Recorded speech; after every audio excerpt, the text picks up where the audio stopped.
చిట్టులు చిట్టులు బంగారు తల్లులు చిట్టులు. ఏమైందమ్మా? చిట్టుకి ఏమైంది? జ్వరం వచ్చినట్టుంది, బాధపడుతుంది. చిట్టు వీడియో నీ వీడియో చేయక ఎన్ని రోజులా? 10 రోజులు అవుతుంది. ప్లీజ్ చిట్టు వీడియో పెట్టండి అంటారు. ఏడుస్తుంది, సర్ది అయితే అయినట్టుంది. ఇప్పుడైతే హాస్పిటల్కి అయితే తీసుకోవాలి చిట్టిని. చిన్నమ్మలకి ఇద్దరికి వచ్చిందనమాట.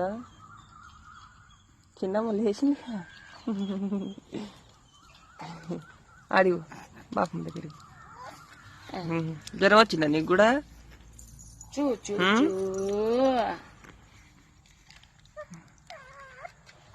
చల్లకంట గిన్నె పెట్టమ్మా, చల్లకంట గిన్నె పెట్టు, చల్లకంట గిన్నె పెట్టు. తింటదంట, బుక్కలు బుక్కలు తింటదంట, చెల్లె బుక్కలు బుక్కలు తింటదంట. హాయ్ అండి అందరికి. మా చిట్టు అయితే జ్వరం వచ్చినట్టుంది.